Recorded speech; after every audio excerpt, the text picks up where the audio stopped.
Because. Why are you excited to be here tonight? Because I'm just excited. Yeah. No other explanation. Now, I do believe, tell me the truth. Is it true that your dad has a ringside seat, but didn't get you guys ringside seats? That is true, but it's because of his YouTube channel, okay? It's his YouTube, okay? Her dad's an influencer. Let him go, guys.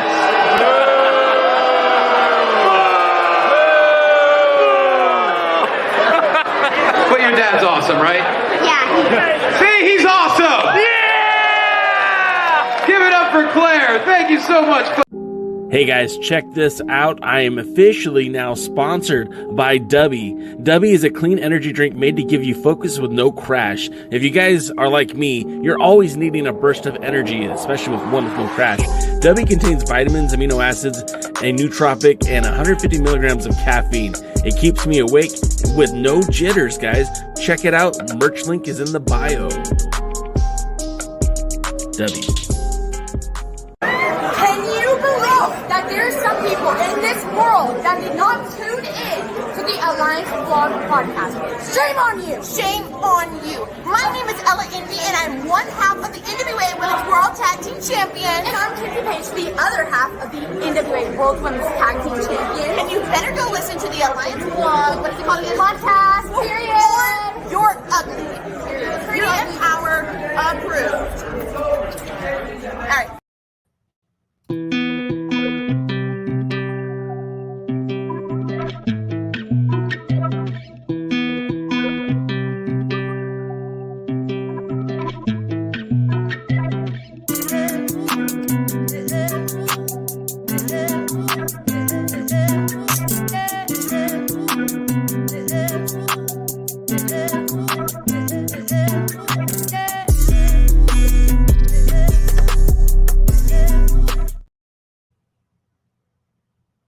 Hey guys,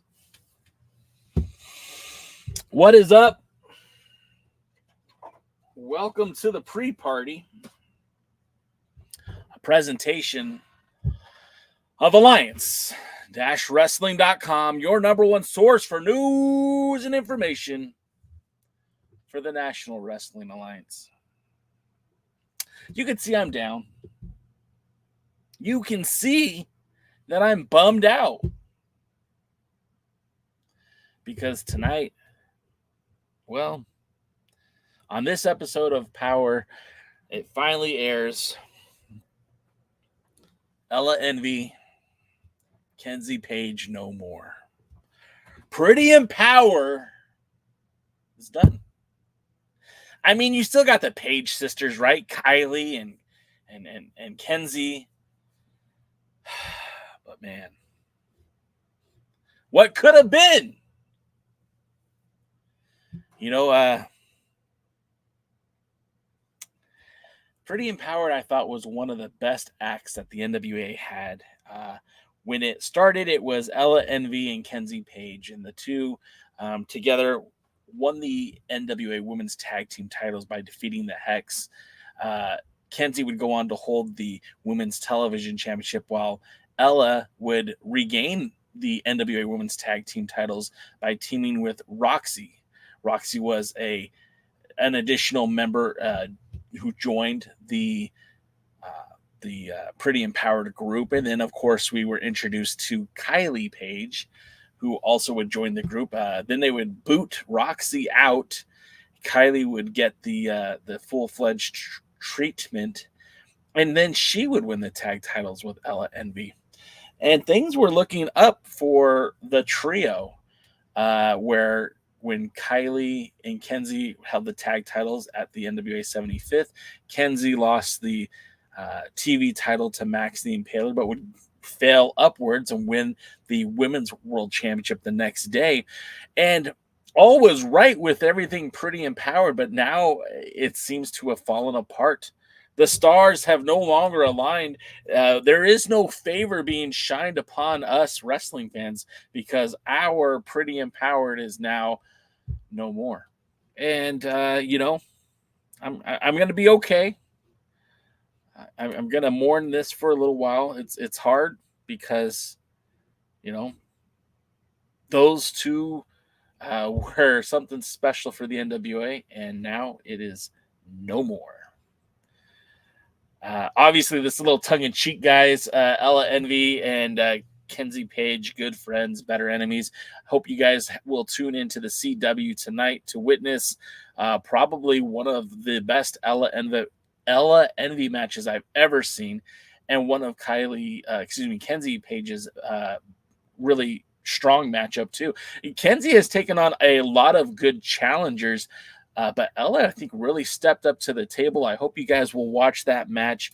Of course, all of this takes place on this week's episode of Power, which is available to you on the CW app every Tuesday. And this week's Power is loaded with a bunch of fun matches. And no ladder matches featuring Jules, so that's a step up in the right direction. I do want to say what's up to everybody because, this is the community that we have created here. Wow, I just realized that we're only on YouTube right now. It was supposed to be on the other apps too, and I didn't know that we were not on. So let's see if we can change that. Huh. Had some terrible luck getting the show started today. I thought I was live for the first 2 minutes of the show, and we were not. But what's up, Steve G? Hello, how are you? Kakushi's in the house. Championship Wrestling from Jeremy's here. Willie Bowen. And Willie Bowen, obviously, it won't be Willie Bowen without a Tyrus joke. And that joke is, J-Cal. Tyrus is making an exercise video. It's on how to pick up a fork, spoon, and a knife. If you do it enough times, right, you get some rotation in there. I'm sure it does something. Let's see. Everyone's here. Sup, Jeremy? Been a while. Looks like someone got a Fandu big gold belt. It's Tuesday. Technical difficulties. Tuesdays is back. Lamb, you are correct. Yeah, you know what, Lamb? This butte right here, if you could, I'll have to remove that comment right there. If you look right here, it says Alliance. This was a gift from our good friend Timmy from up north, who traded in his NWA fandom badge and got rid of all of his stuff. And to the victor goes the spoils, I guess. I don't know. I don't feel victorious. I feel like I lost a brother in the NWA because, the NWA's inability to broadcast its show internationally turned off a lot of fans. And, Lamb, you said this is the first time you've been on in a while. Yeah. Well, you're not the only one. Devin Dowling, Double D. Double D shows up on my Facebook. People I might know. I should probably send you that friend request. What is up, Devin? So, yeah. So where is the NWA today? Let's talk about that, right? Because we talk about that diminished international audience because of the CW deal, which hinders its ability to broadcast the NWA on a worldwide market. But what we're seeing more and more, it's not an inability, it's a lack of caring. All right, that's fair, Jeremy. A Lamb says, I'm on hiatus too somehow. That's fair. Women from the other NWA territories at Mission Pro Wrestling should be contenders for the Burke and the women's tag team titles. Yeah.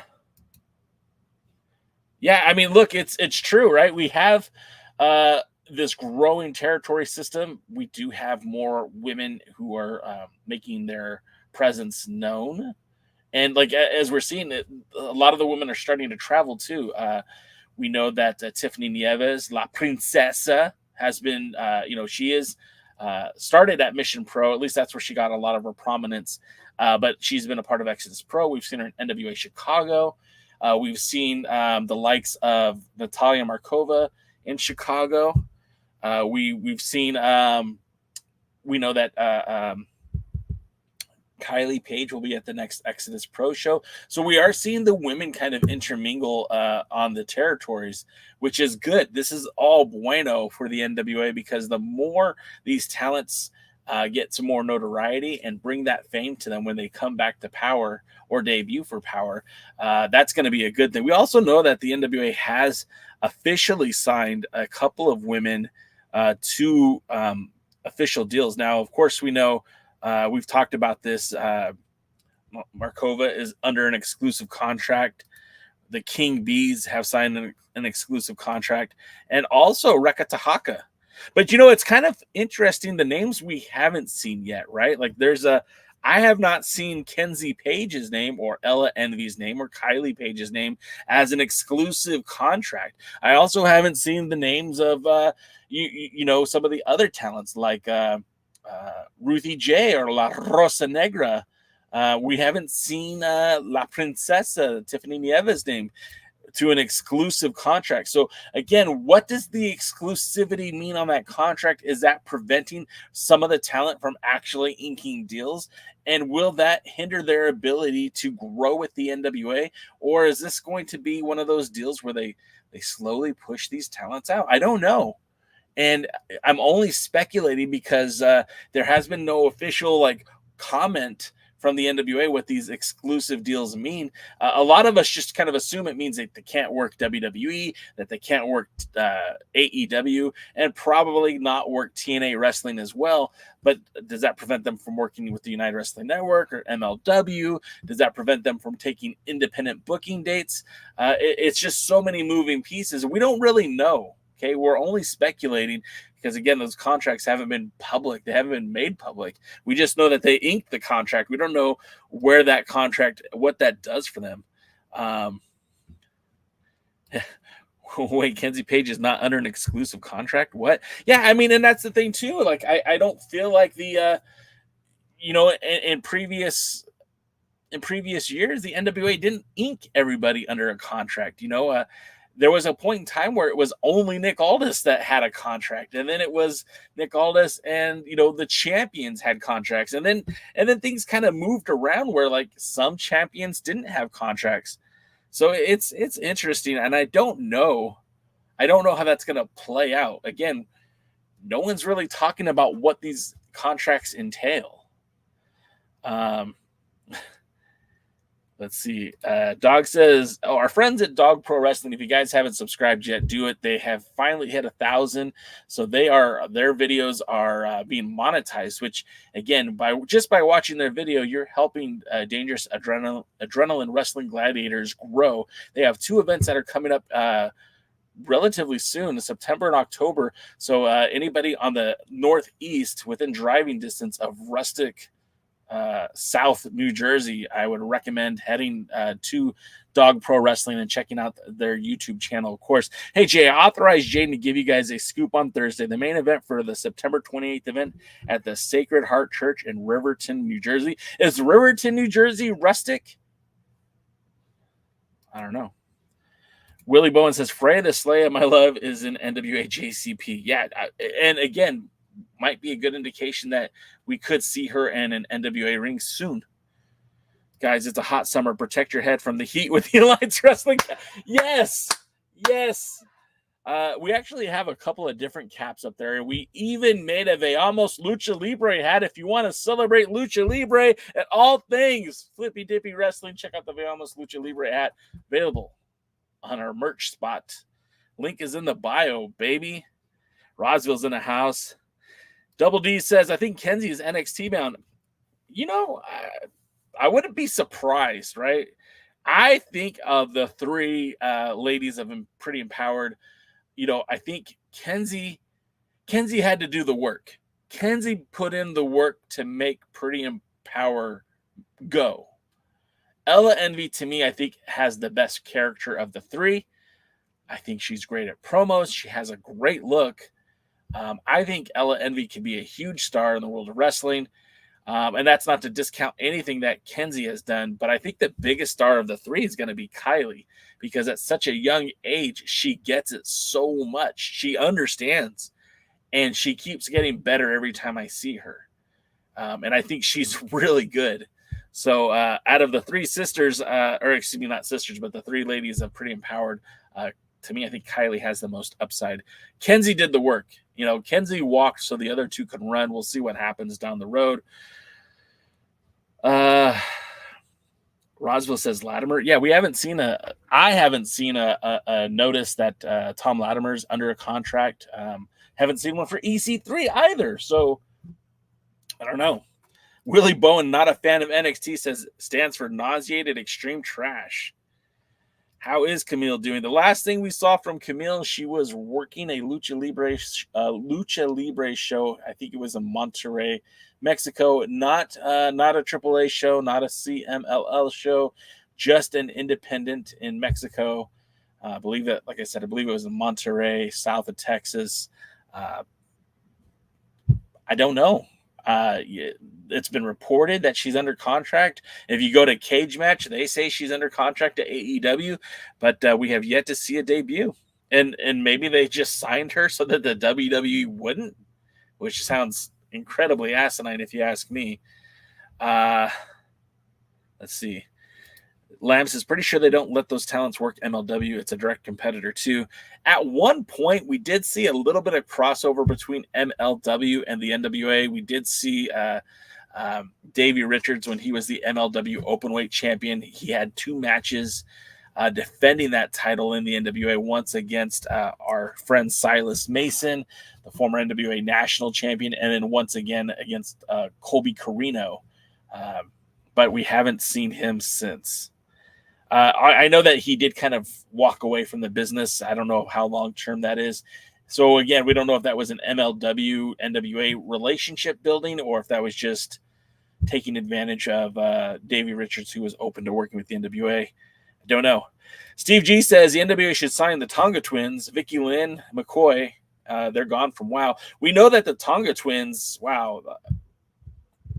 the Tonga Twins had a relationship with Rekata Haka. If you were starting a Samoan group, of course, they would be, all 3 of them would be great additions to that group. Rekata Haka is kind of finding her way now in the NWA. She had been teaming with La Princesa Tiffany Nieves. I'm not sure what the plan for her is going forward. Bringing in a team like the Tonga Twins certainly adds to the roster and certainly can make the division deeper. But I also don't feel like the Tonga Twins are a very, very reliable tag team. And just from what I've heard, and I don't know personally, I've never seen it up close and personal, but from what I heard, professionalism is something that should be demonstrated at all times.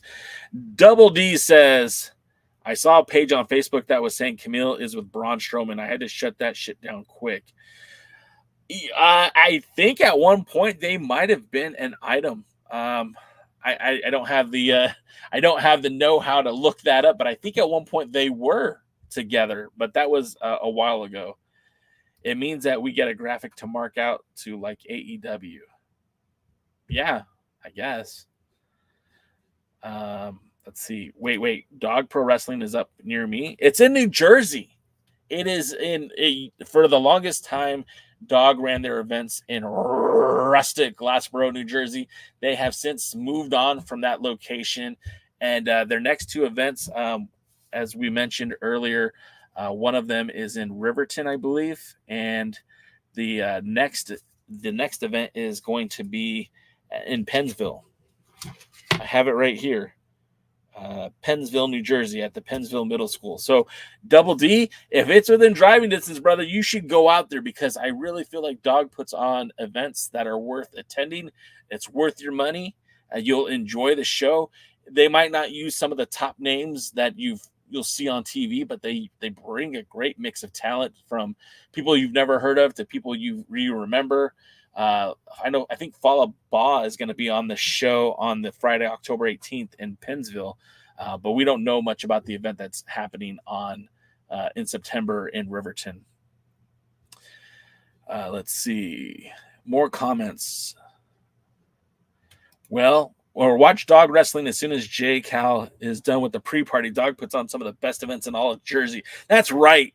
Championship Wrestling from Jeremy. That is right. I have been to Riverton, New Jersey, not rustic, but definitely Caucasian. Wow.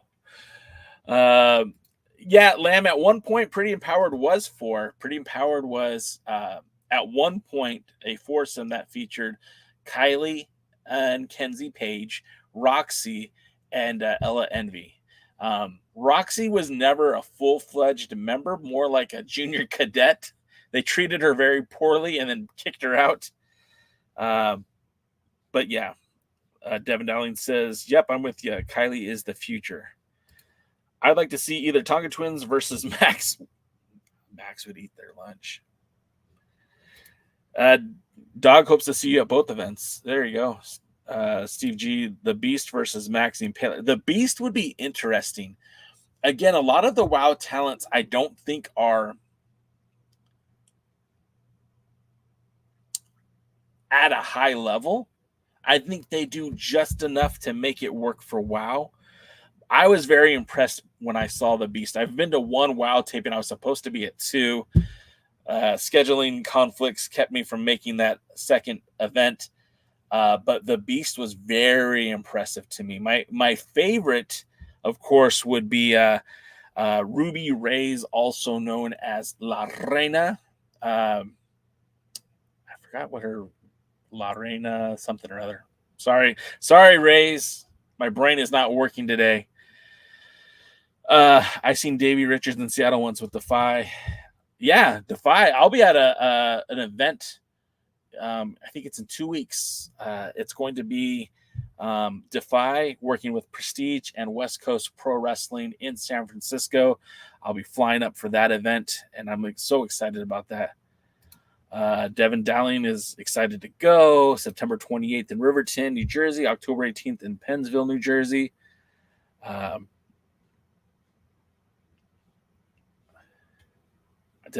thought I was good at saying events.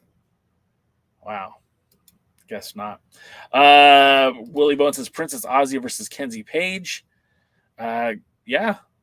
Princess Aussie. I mean, Princess Aussie actually had an appearance on on Shockwave, NWA Shockwave, many moons ago. It was filmed as a dark match the day before the United Wrestling Network Primetime Live series. In fact, it was Princess Aussie wrestling against Camille in a non-title match because Camille wasn't champion then. Sean Mega says Baron Von Storm and Hanging Jules ladder match sounds like Vince Russo. With 100% agreement, Sean. I hate Baron Von Storm's gimmick. I just, man, I love Tim Storm, and I hate to say anything negative about him, but they really just, I don't know what they were thinking with that. I don't know. J-Cow, there's a lot of turmoil, and wow, a lot of the ladies came to the defense of the Tonga Twins and left. Wow. Huh. I don't know, man.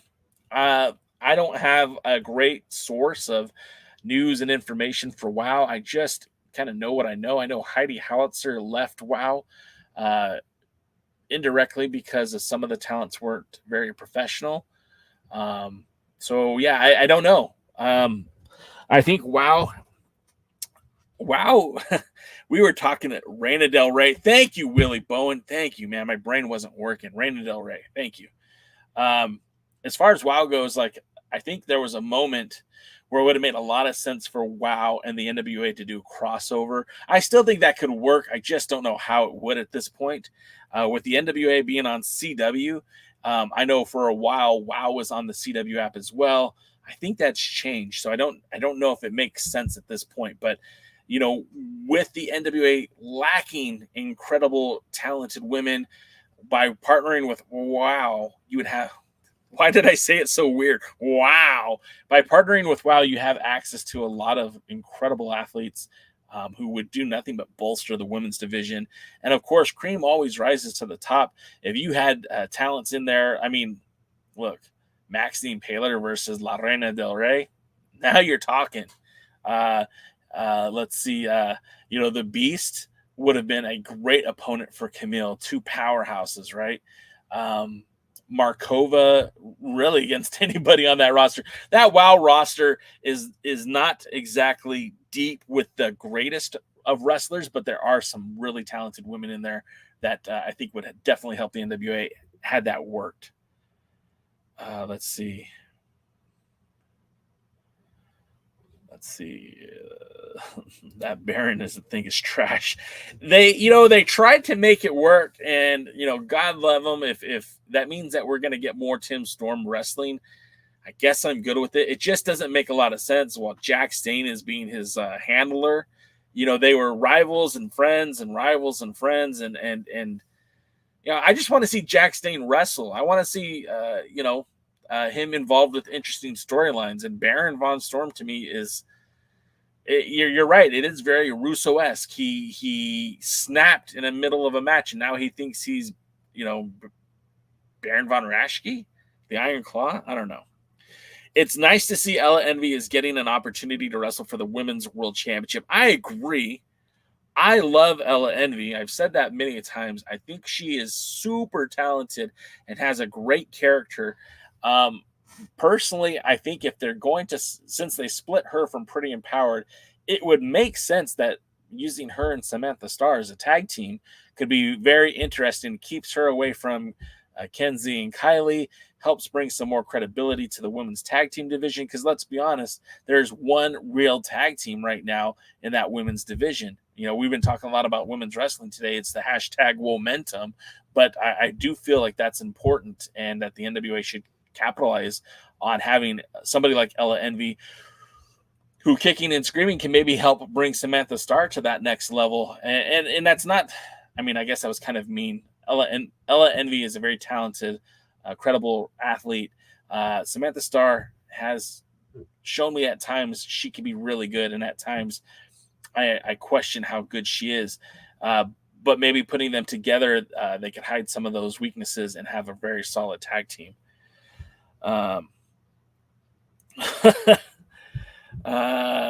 Since they have a Baron Von Storm, the NWA should turn Dane into Teo Jax. No, they shouldn't. J. Cal channeled his inner Owen Wilson. Wow. Yeah, if my nose got a little bit bigger too. A question, by the way, did something big happen in the NWA since their move to CW? On my hiatus, I don't follow much right now. You haven't missed a whole lot, Lamb. In terms of the NWA, we lost out on our pay-per-views. Okay, we have signature live events, which are basically just blown up episodes of Power.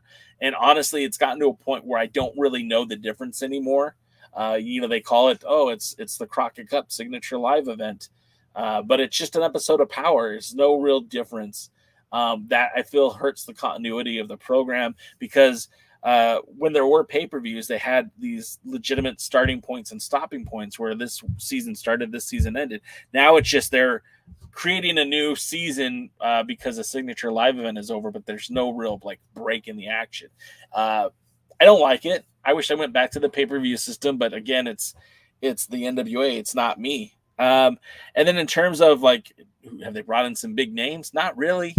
It's the same names we've seen for a while. Sam Adonis is set to be challenging for the 10 pounds of gold at the Crockett Cup. We are at the third episode of Crockett Cup tonight, and there has been no mention of Sam Adonis challenging for the 10 pounds of gold. That's very disappointing and disheartening to me, because it's an opportunity to build up this match. They did almost nothing for it, and that's kind of a hallmark of the world title since the signature live events have become a thing. I don't feel like they use these events to build up the title defenses anymore. It's almost like an afterthought. So what did we miss? Nothing. You have missed nothing. Willie Bowen goes on to say, Steve G, I love Jesse Jones, Furry, Reina Del Rey, The Beast, Adriana Gambino, Gigi Gianni, Vicky Lynn McCoy. I believe you're talking about that women's wrestling roster. Ben's still trying to figure out what happened to Jennifer Flores. I thought she had a mega star written all over her. She's AJ Mendez's pet project. Well, then AJ Mendez left too, so who knows? Bobby agrees with me that Ella is a talented wrestler. Let's see. Devin also says, did they become signature live events because WWE has premium live events? Yeah, look, I'll be honest. Because I know some of the insides, there was a talk before the NWA ended up with the CW that the United Wrestling Network was efforting to make and reach a deal with the CW. and the term signature live events was being tossed around back then. So I think that's just part of the CW vernacular. But yeah, I think it was a bad move. Steve says, just my opinion, but I think the CW is a bad move for wrestling, especially since they're only available in the USA. The problem is there's opportunity under the right set of circumstances. The lighting feels very weird today. Under the right set of circumstances, the NWA should be able to have multiple broadcasting partners. We've seen it in the past where, even the WWE that appears on USA in the United States, they broadcast on other stations in other parts of the world. In fact, the WWE network is on Netflix in other parts of the world. So I don't get it. I don't understand. I don't know why the NWA is only able to broadcast via the CW app unless they just aren't trying, which is weird because that brings me to my next point. This lull in the action will allow me to talk about our World's Heavyweight Champion, EC3, the man who's defended the title over 30 times, has more title defenses in less than a year of his first run as World's Heavyweight Champion than EC3 had in the entirety of his second run as champion. Let that sink in for a moment. It just finished wrestling in Italy. I have a few clips. Please enjoy.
I love the fact that he has that shit-eating grin on his face. He knew he stole that one. The thing about that is, and let's talk about it for a minute, because, while Nick Aldis was world champion, he did take the title to Australia. He took the title to China, which was a huge deal. He took the title to the UK, obviously. And he took the title to,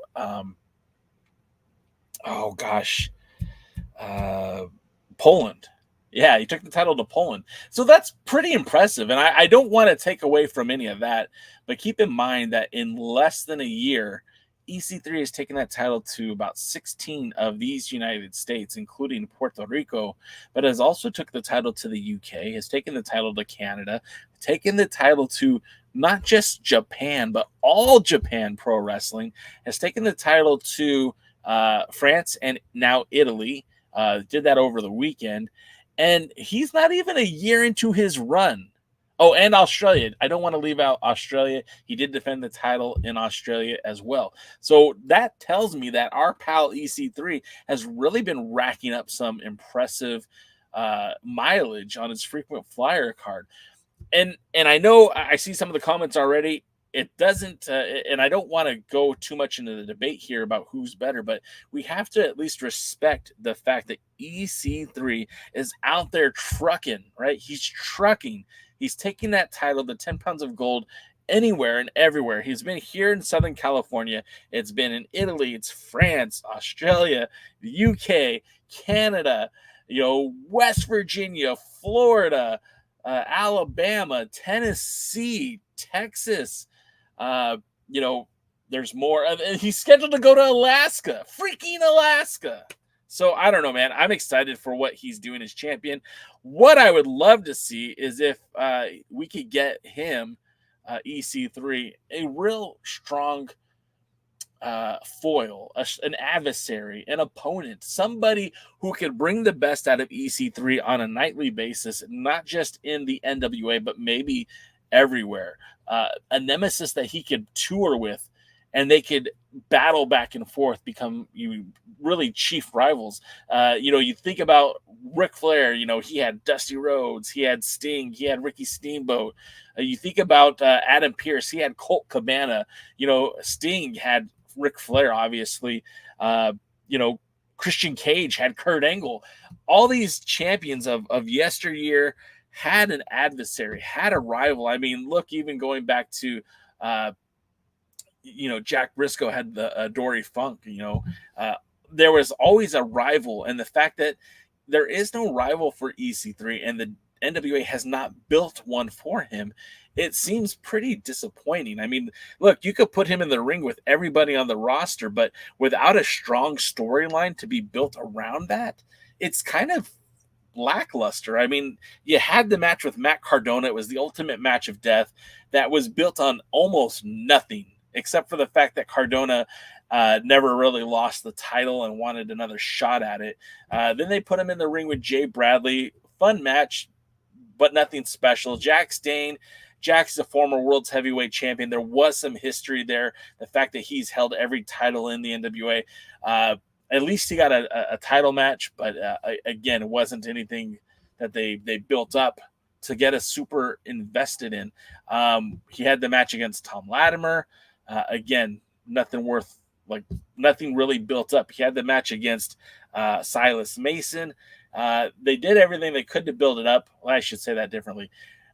Silas Mason did everything he could to build that match up, and it just didn't go anywhere.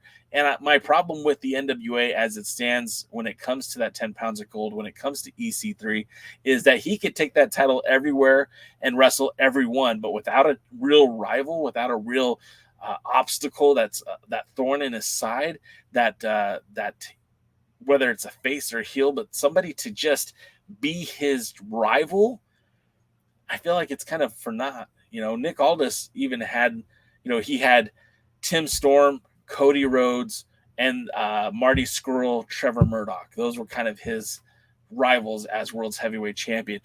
Tell me who EC3's rival has been since he's won the 10 pounds of gold. I think the guy that's had the most amount of challenges is probably Fodder. Hello Mutter, hello Fodder. Not anything that's super been interesting. Lamb says he thinks that he thought Billy Corgan said they have another TV partner. I don't know. I'm unaware of that. I heard that they had another show, but even that we haven't seen anything yet. Who will wrestle for the NWA World Junior Heavyweight Championship at the 76? I'm going to go out on a limb, and I'm going to say somebody like Homicide. Why not? Who else would you pick? I haven't watched the NWA since before baseball started. What's today card like? I'll watch tonight. Glad you asked, Double D. I'll pull it up right now as we get to the rest of your guys' comments. But real quick, tonight's card presented by the CW every Tuesday at CWTV.com. We will have a singles match between Mims with Black G's taking on Baron Von Storm with Jax Dane. It's a singles match, not a tag team. Don't get excited. We will have a women's world title match featuring Kenzie Paige taking on Ella Envy. The Burke will be decided. I think you already know who won. But it's just a shame to see these two in the ring together. They should have kept them as a team, as a partnership. And then I believe this will be the main event. The Immortals taking on Blunt Force Trauma in the semifinals of the tag team tournament. The winners of this match will go on to face the Southern Six in the finals. Blunt Force Trauma are your world tag team champions. The Immortals, former U.S. tag team champions. I enjoyed this match very much. I was there in Forney, Texas. This actual card was pretty good. I think you guys will like the matches. Again, not a huge fan of the Tim Storm, Baron Von Storm gimmick, but it was a good match. And of course, Mims with Black G's, I feel like is a very good combination. Remember, Black G's was managing EC3, the Overman, up until basically the week before he challenged for the World's Heavyweight title. So, Black G's getting back into the whole managing for the NWA, I think is great. Obviously, he had some health concerns, not only the cancer scare, but also being shot at. I know that he's had a rough go, and it was good to see him back in the NWA, where he belongs, managing some up-and-comer talent, and hopefully seeing Mims take that next step. All right, let's get to some more of your guys' comments. You mean Aldis, more than Aldis did. And yeah, I don't know if I said it wrong. I meant that EC3 did more in a year than Aldis did in like his 1,040 days as his second run as champion. Hope that clears it up. I didn't mean to create confusion. Quantity don't equal quality. I mean, that's fair, Sean. That is 100% fair. You are right. But tell me, who was the quality that Nick Aldis was facing in those 1,041 days? Half that shit was during the pandemic, where he sat at home and refused to defend the title. And I get it. It's a scary time. I didn't go anywhere without a mask on, but I was looking at the time our women's world champion, Thunder Rosa, who was wrestling in Long Beach, wrestling for Mission Pro, wrestling for United Wrestling Network, wrestling for AEW while being champion. And watching Trevor Murdoch again, he won the title during the pandemic, which means that Aaron Stevens was defending that title. It's just, there's a lot to it, obviously, but during the pandemic pause, again, we celebrate 1,000+ days of, how much of that was idle, how much of that was sitting at home doing nothing.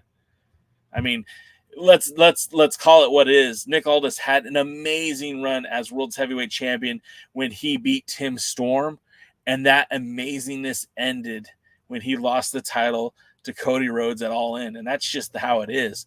When he regained the title, everything slowed down.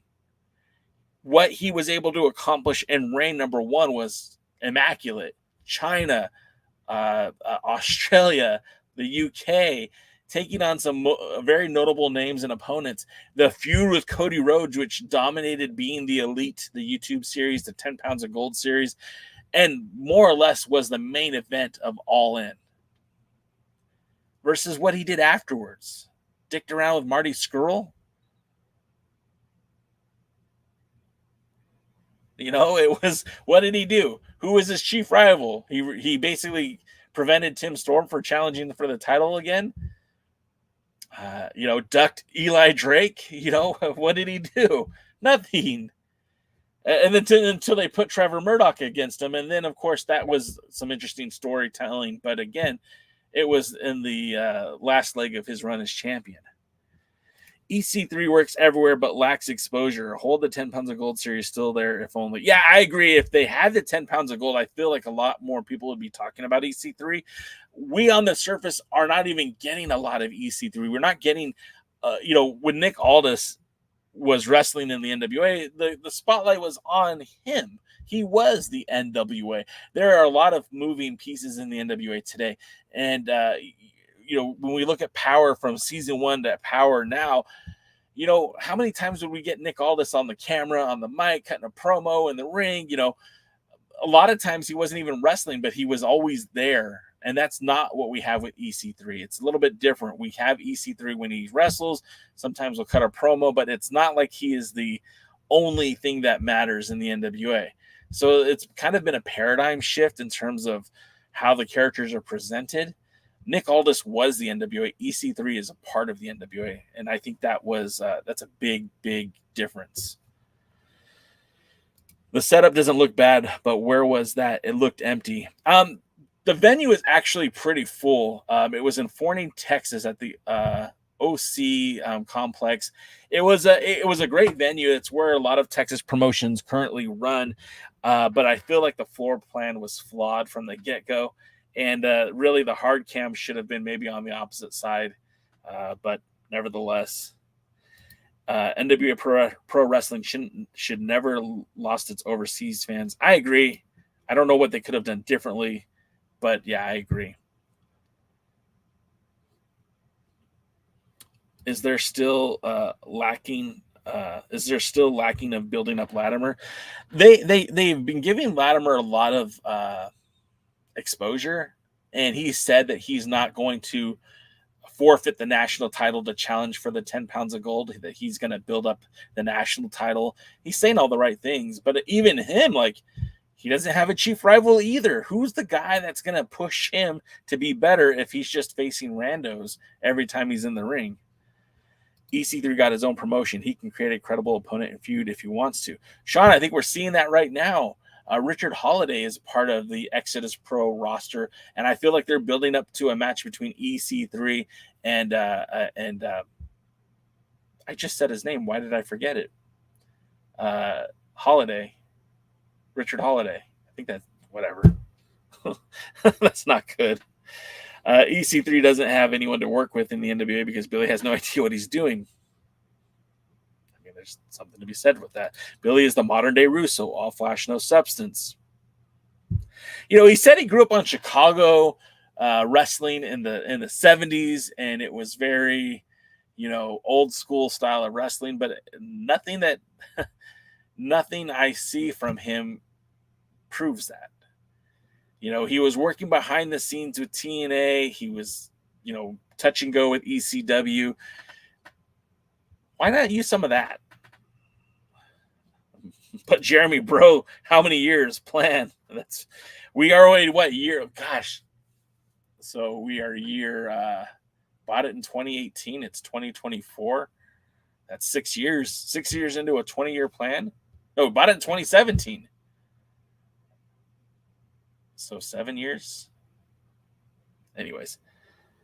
Fuck the plan, Lamb. It disappeared when the Daves left. The Daves of Thunder. Maybe the NWA could bring up more challenges for the World Junior Heavyweight Championship. I agree, Bobby. Wait, Crockett Cup footage? Didn't they film it months ago?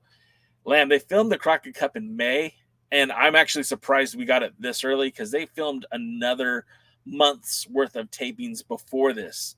So when Crockett Cup is done, we're going to go back to some of the older footage from back in like February, I think. Maybe March. I'm not entirely sure, but we're going back in time a little bit.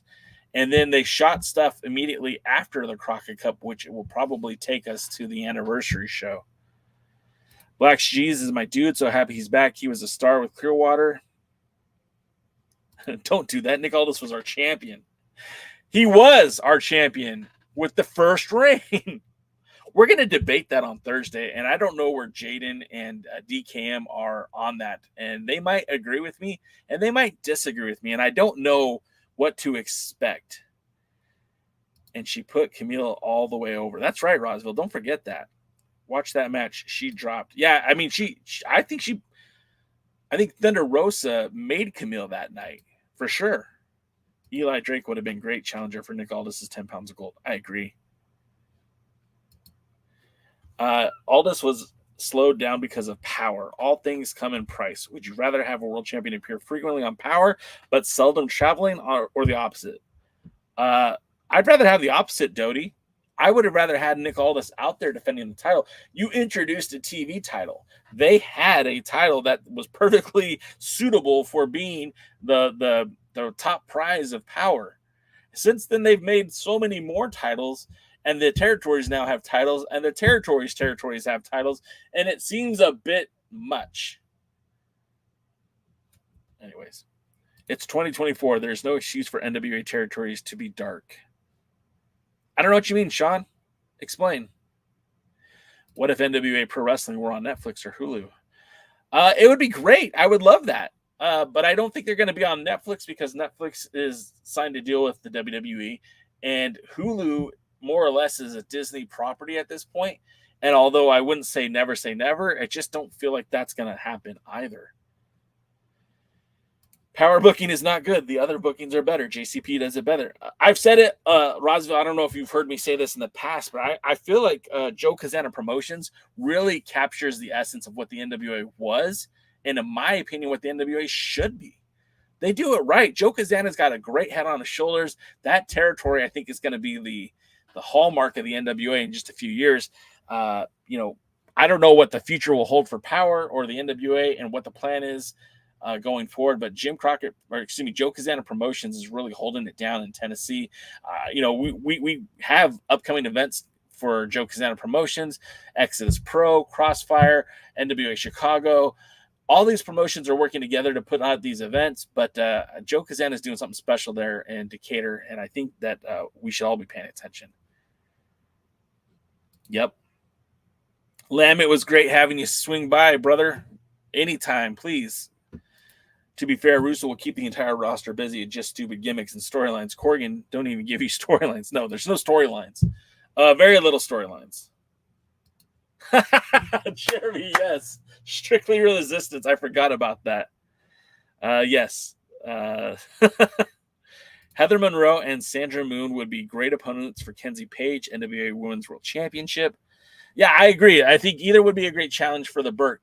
Again, though, the problem is you can't keep going to the outside to bring talent in.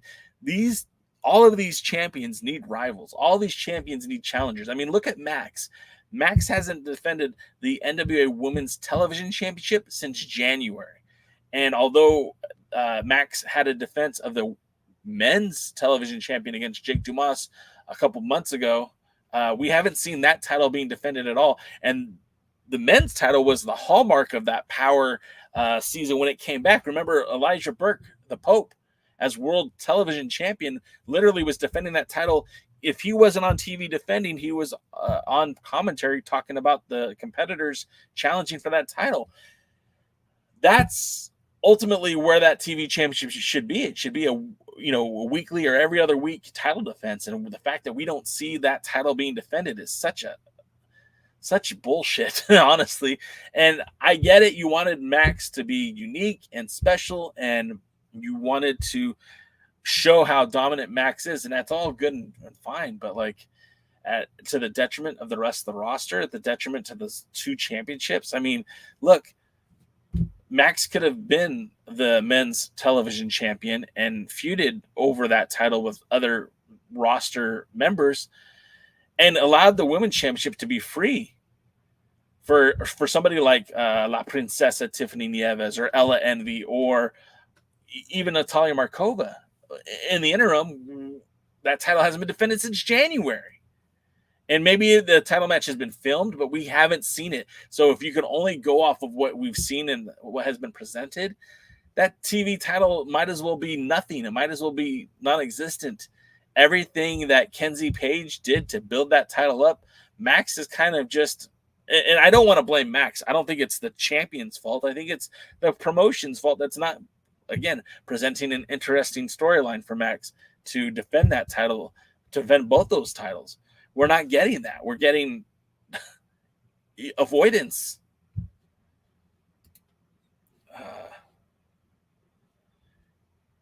Let's see. I say dark because where can we watch NWA Chicago or Exodus? If there's a way, they do a poor job of promoting it. Yeah, I agree, Sean. I think originally Exodus Pro was supposed to be on one of those streaming services, and then that streaming services changed formats. So I don't know what we're going to see of Exodus Pro, if ever. I mean, that would make all the sense in the world to have a YouTube channel for the NWA that cannot show CW content, show its territories, but they haven't decided to do that yet. That means that NWA Chicago needs to actually become a real promotion and not a proxy. Then the undercards across the territories have to break out now. Yeah, I mean, look, it's still just a thing. It's still got to grow. All of these promotions got to grow. And I don't know that Billy really took into consideration when developing the territory idea of all of this. I think he just thought of it as a cool way to have the NWA brand out there and maybe, find some diamonds in the rough. But I think at some point, each of these localized promotions will benefit from having more exposure, having more NWA fans being able to follow them. Joe Kazana puts his stuff up on YouTube, which is very easy to find. I don't know how much money he's making off that or if he's even getting a return on his investment. But the fact that he's got those out there, I mean, it's certainly an ancillary product to the NWA. You could watch it, you could enjoy it, you could see, in my opinion, what the NWA should look like. But at the end of the day, is it making money for Joe Kazana? Is he profiting from it? I don't know. What do you think about Zack Sabre Jr.'s comment saying AEW is the first major U.S. company to take wrestling seriously? I mean, I don't think anyone's taking wrestling more seriously than the WWE. And I know you guys, not everyone here is a WWE fan, but I mean, come on. They have literally been promoting wrestling for 60 plus years at the highest level, whether you like it or not, whether you like Shawn Michaels or not, whether you like Triple H or not. They're doing a great job of giving us better wrestling than we've seen from that company in a very long time. AEW is good. I'm not going to trash it like everyone else does. There's a lot of things I like about AEW. But I don't think they're the only one taking wrestling seriously. I think that comment is kind of misguided from Zack Sabre Jr. Just wish the NWA had Rosemary, Jessica Havoc, Jordan Grace, Savannah Evans, and Cassandra Golden were on the NWA Women's Wrestling roster. That's a lot. It'd be cool, but it's a lot. That Carson guy has something. Yeah, and I think we're seeing more. I think he's one of those diamonds in the rough that they discovered, that they're going to put a spotlight on. We'll see him grow as the NWA continues to grow. Jay, they have one inside the NWA, but Billy must not like her because Markova should be NWA female champion. Yeah. Let's see. They should have gone with Mims and Dak Draper feud, and a feud made by the talent, not the booker. It would have been a great feud. I agree with you, and I feel like Dak Draper being the de facto babyface and Mims being the heel would have been perfect. I mean, I kind of felt the whole time that Dak Draper was a bit of a heel in that group, but then to have Mims go heel on Dak, I mean, it just changed the dynamic. It would have been compelling, and then if they traded that TV title back and forth 2 times, 3 times, it would have created a lot of interest in the title. I felt like it would have built up the TV division, and then who comes in next to win the TV title? Who takes the title off of that feud? It could have been very good storytelling, and they kind of wasted it with Max. Max, I think, is a credible performer. Max, I think, could be a big star in the world of professional wrestling. Max does not need to have 2 title belts to be over. Max is over. It's the whole Andre the Giant thing all over again. Andre didn't need to be world champion to be over. He was an attraction. Max is an attraction. Max doesn't need to have 2 titles. It's stupid. The TV title should be on TV every show and defended at least twice a month. Agreed. TV appearance build storylines. Random traveling have no story. I still divide to whether appear frequently. Yeah, I mean, I get it, Dodie. I understand, and I don't disagree with you. There are some pros and cons to both having your champion on TV a lot, but I feel like you could still do those storylines, especially when the TV tapings are like once every 2 months, roughly. There was plenty of time to schedule him to be on TV and to have your world heavyweight champion traveling. How does AML have the money to bring in A-list indie stars? Well, doesn't AML work closely with like the Wrestlecade, the what do you call that? The conventions, the wrestling conventions, autograph signings, and stuff like that. I believe that a lot of their costs are reduced by working with these autograph signing companies and having that kind of an element to the shows. Where I know for Wrestlecade, and they do all those big events over Thanksgiving weekend, it makes a lot of sense. That's the only thing that can make sense to me as a business owner myself. I mean, there's always the ROI you're looking at, return on investment. So bringing in, for the NWA right now, right? Let's say they wanted to bring in Ricochet. What would it cost to get Ricochet in the door to face EC3? What would it cost? $10,000? $15,000? I'm not sure. How many tickets would you have to sell to break even on bringing a star like Ricochet in? And I'm only using him as an example because I know he's out of a contract. You could mention any free agent, Shelton Benjamin. What does it cost to bring him in? Can he sell that many tickets or sell your merchandise or get your promotion over where you're seeing an ROI? And if the answer is no, then I understand why you don't bring him in. But at the same time, if you're going to bring in somebody like Sam Adonis, why are we not building that up to be huge? Why isn't the NWA talking about how big of a deal that is? I don't know. It just seems kind of, I don't know.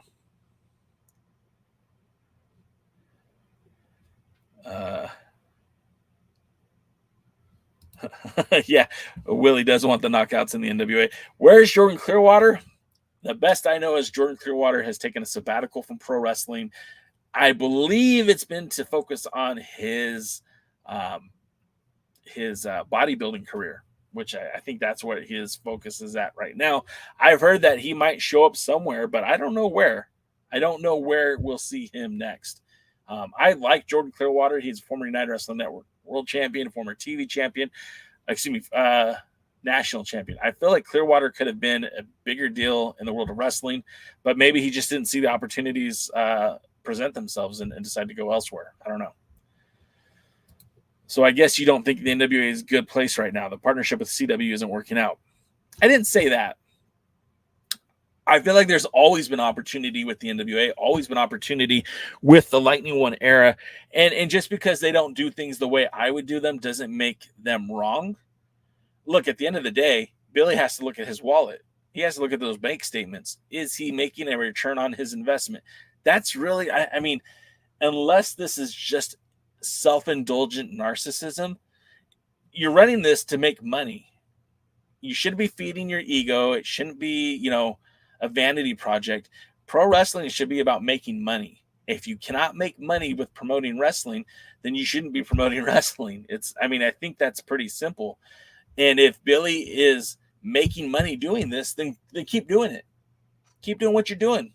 If not, reevaluate and figure out how you can make money. I don't know what CW is paying. I don't know how much money they're making from the CW deal. I know that the numbers you could see on YouTube, Social Blade, were not entirely accurate, but kind of gave you an idea how much money they were making. As a YouTube creator myself, with a hell of a lot less subscribers, I make reasonable money, like for what I do, right? Talking wrestling.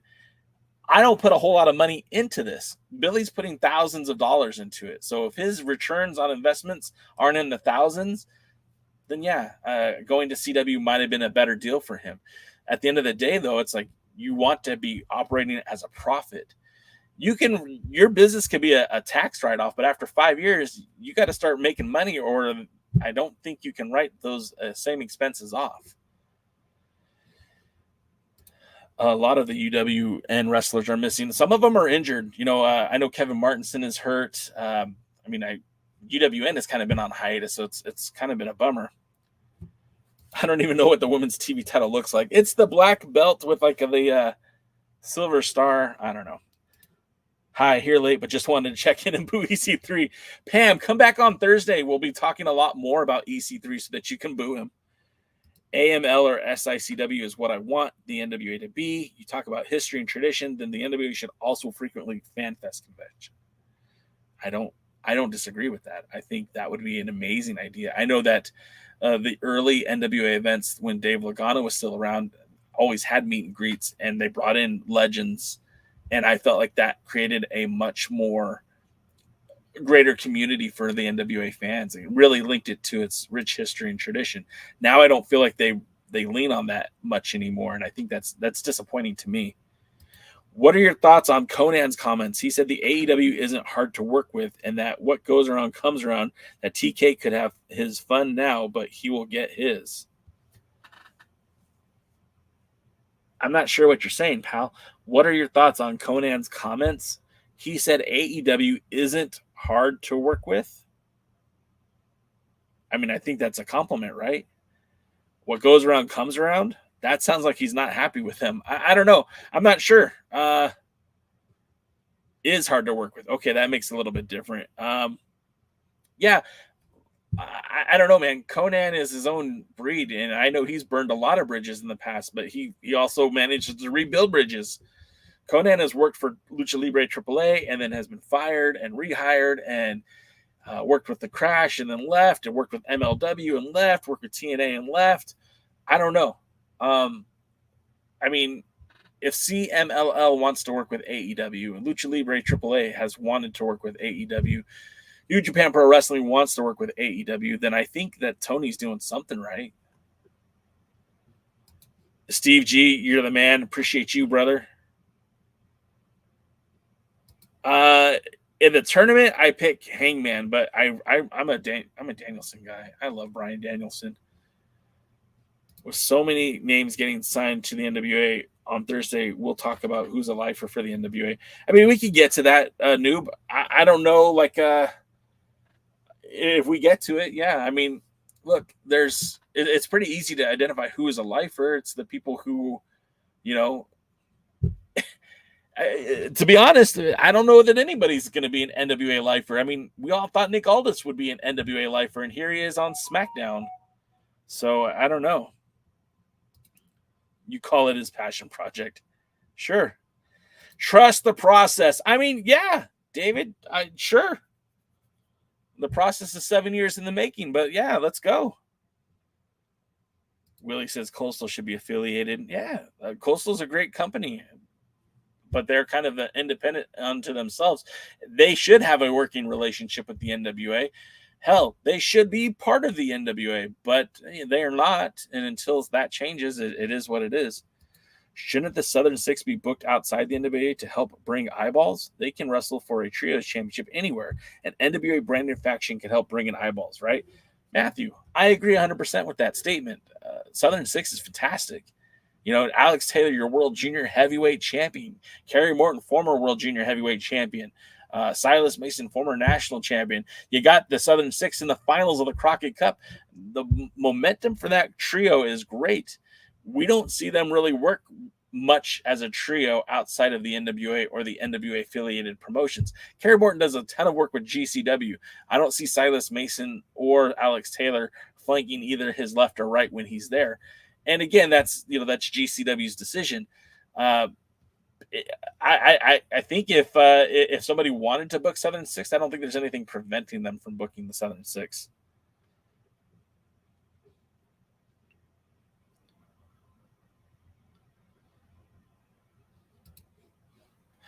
That would make a lot of sense, Paladin. But, you know, Conan has always been very outspoken, and some people consider him difficult to work with.